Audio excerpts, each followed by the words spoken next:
Hello, and welcome back. My name is Dr. Christopher Gennari, and this is Great Big History Podcast. History 101, Episode 11.02, Persia and the Army to Drink Rivers Dry. When we left off, we were talking about Darius, or if you're English, Darius, and having created really the empire. Cyrus conquers it. Cambyses expands it a little bit, but Darius is going to put down the infrastructure, the anchors that will let the Persian Empire run, because otherwise it's too big. It has no glue holding it together. How do you keep the Greeks in Ionia and Indians of the Indus River Valley in the same empire? They're 4,000 or 5,000 miles apart. Like, how does one people do that? And so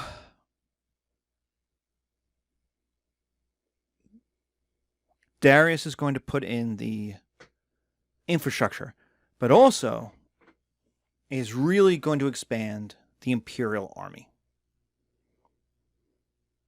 Standardizes it in a way. Now, Cyrus will, as we talked about, will absorb other peoples. So this is really the way that the Persian army always worked. And what we have is an imperial army. The Assyrians were a national army. Only Assyrians could be in the Assyrian army. In the Persian army, everyone can join. And so the first thing about the Persian army is that it's huge. It's generally considered to be about 250,000 people.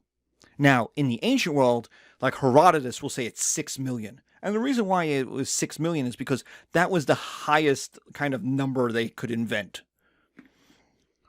It's like us saying a gagillion, a gajillion. It's like when a little kid wants to say a big number. That's what Herodotus is talking about.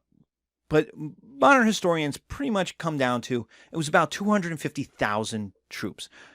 Now that is Babylon on the move. It is 10 times the size of a big army. And 25 times the size of a typical army. Like, even in history, 250,000 is not matched again to the French Revolution, to Napoleon. My Swedes, during my dissertation, their biggest army is like 25 to 30,000 in my dissertation in the 1650s. The army of Gustavus Adolphus did get bigger in the 1630s, as big as 100,000. But that was it's a weird thing. But the Persian army is huge. And anyone can join it. And how do they fight? They fight in their home style. The Persians lead into diversity. And if you watch the 300, you know this. They got elephants from India. They got rhinos from Africa. They got the Persian cavalry. They got the infantry from all over Mesopotamia. Now, they probably did not have actual rhinos being in the army with bazookas on their back.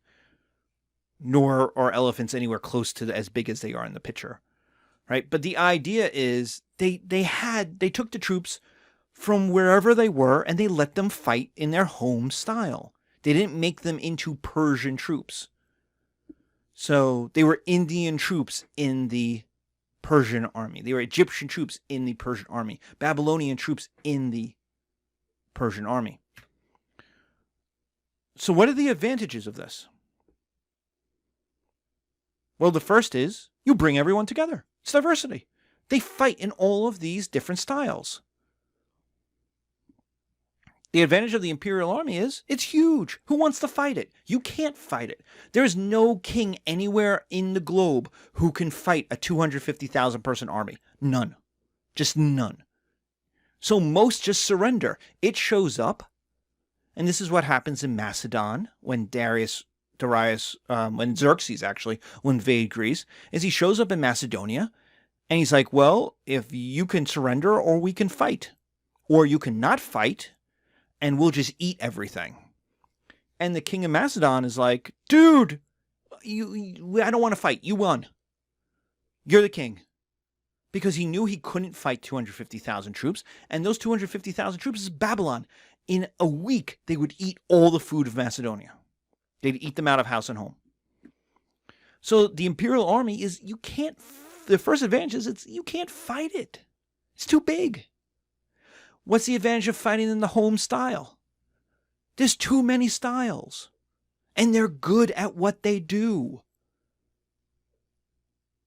Babylonian charioteers are excellent charioteers. Lydian cavalry are the best cavalry, right? Indian elephant troops are the best elephant troops. They all know how to fight, which means they can fight anywhere, in any geography.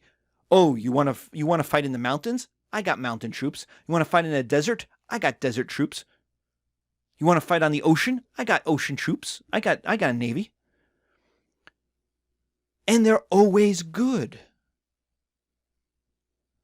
So you can't win. Because if you defeat, you're going to fight, okay, you can defeat their elephant troops. That's great. All right, now defeat their Lydian horse archers. Oh, you somehow defeat them?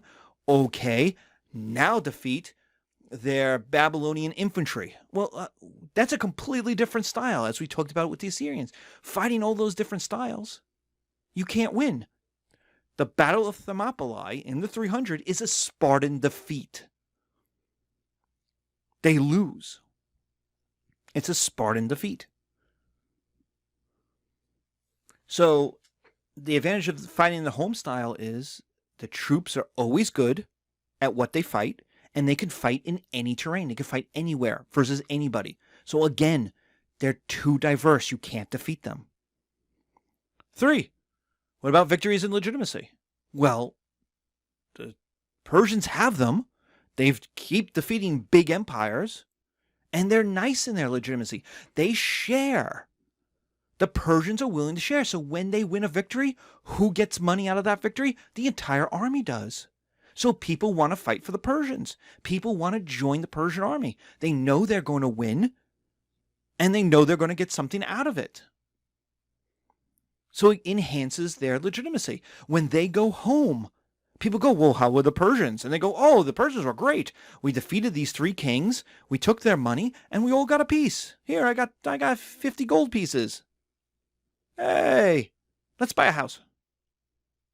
Let's get a couple of slaves. Let's enhance our lifestyle. And that's how people thought. So victories equaled legitimacy because the Persians were willing to share. Remember the Assyrians. The Assyrians don't share with anybody. Only Assyrians won. So only Assyrians made money on war. They didn't share it with anybody else. They traumatized everybody else. Now, you defeat somebody, and Darius is like, all right, you are defeated, right? And they go, yes, Mr. Darius, sir, you won. And Darius says, okay, do you want to join my army? And those troops say, are we going to get paid? And Darius says, of course you're going to get paid. What do you think I am? And they're like, great, we're in. Boom. So why don't the Persians conquer the world? Well, because there are disadvantages. First, the imperial army. It's too big. No one general can command it. It's not unified, and we'll talk about that with the home style, but it's too big. The best a general can do is say, march forward, and hope they go. There's no control over this. There's too diverse, too many languages. There's no control. This is going to be Darius III's problem 100 years later when fighting Alexander the Great. He had a much bigger army every time he's going to fight Alexander. But Alexander could control his army in a way Darius III could never do. Darius III, once he said, go forward, attack, had no control over his army anymore. 2, they all fight in their home style. Well, the advantage of that is they're good at their style they fight in. The disadvantage is they don't fight together. So it's not like one army. It's like 15 little armies that are all doing their own thing. And so they never work together. Had the Persians been able to do what the Romans will do and create an army of 250,000 that all fought in one style, all together, they might have conquered Europe. They might have conquered the rest of the world. There really would have been nobody to stop them because no one else could fight that way. But they don't. They remain 15 little armies. They don't work together. They remain heterogeneous. So that's always a weakness. It could always crack apart. They're loyal, but the people are still not Persian. They're loyal, but only as far as loyalty goes, as far as them getting paid goes. They'll fight for the Persians. Will they die for the Persians?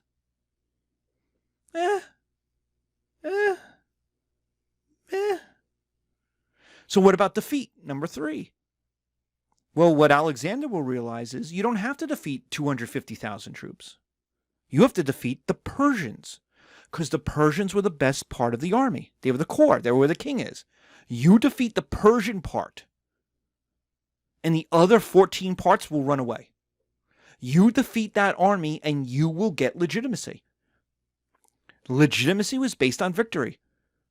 If you didn't win, when Darius III loses, or even when Xerxes loses, to a lesser extent when Darius loses against Athens, the Egyptians are always going to revolt, but other governors start going, well, maybe the Persians aren't so tough. Maybe I could do something myself. Maybe I don't have to listen to everything. And so while the Persians are not intimidating and terrorism like the Assyrians are, they still based their empire on victory versus defeat. As long as they won victories, no one messes with them. They have legitimacy. The moment they meet a defeat, because you have a heterogeneous empire, because the Lydians and the Babylonians and the Egyptians remained Lydians and Babylonians and Egyptians, because they were never incorporated in and become Persians, because they all remain separate, there's always that way of breaking it apart. And that's exactly what Alexander will do. Alexander will break those empires, will break the Persian Empire apart on those cultural seams by destroying Darius III's army. So what happens? So we kind of gave a prelude, all right? So what happens to the Persian Empire?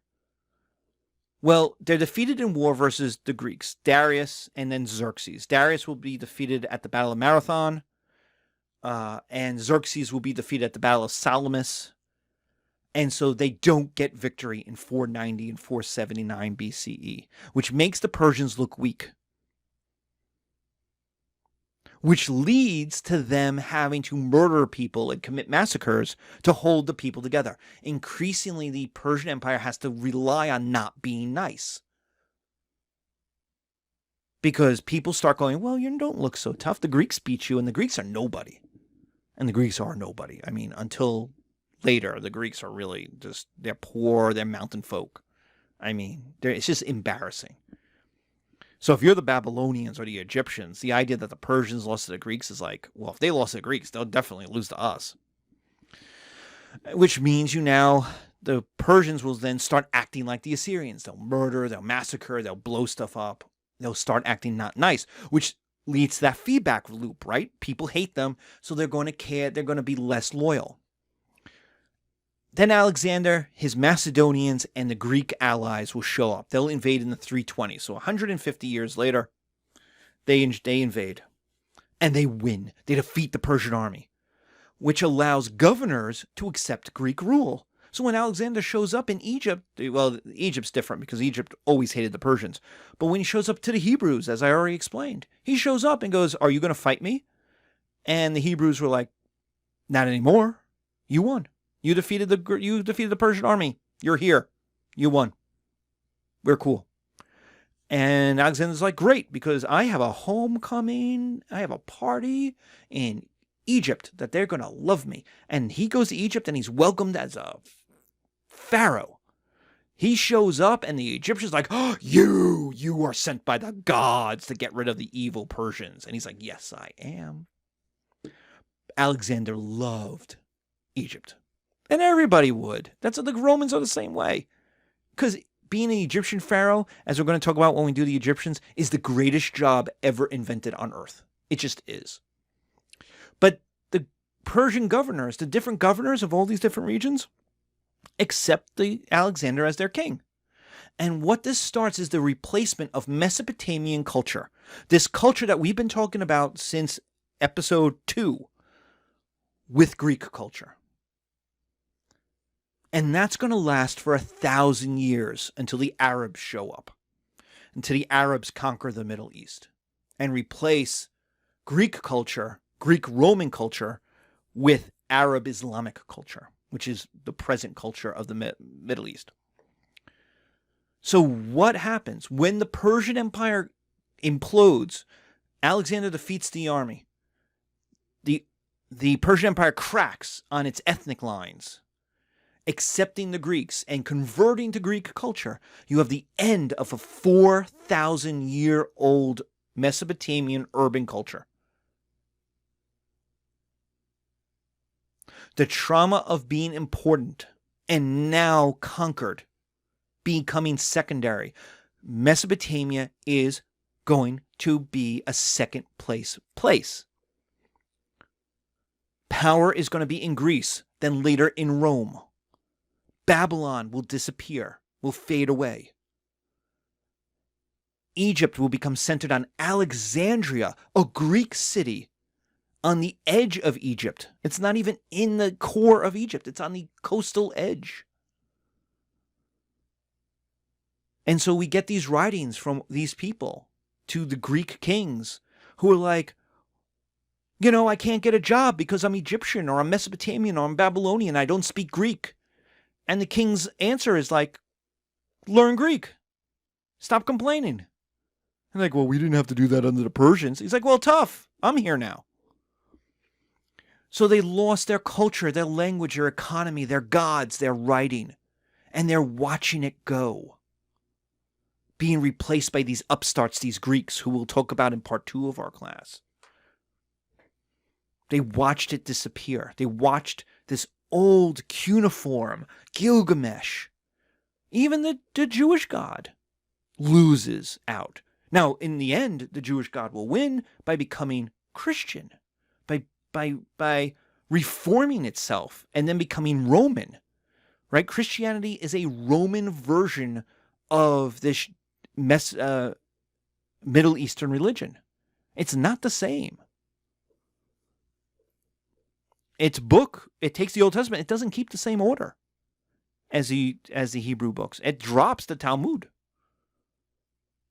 It drops many of the chronicles, not chronicles, but the commentaries. That's what I'm looking for. The commentaries that were written. Because the Christians are like, well, we're Romans. We don't care about you. You're defeated. And they watch it disappear as more people wanting to make money become Greek. They send their kids to Greek schools. Their sons marry Greek girls. Or their daughters marry Greek boys, Greek-speaking boys, in order to become part. And this Mesopotamian culture that starts with the beginning of cities and kings just fades, just disappears. And it's just replaced by a European, Greek, and then with certain Latin, Italian accents, Roman culture.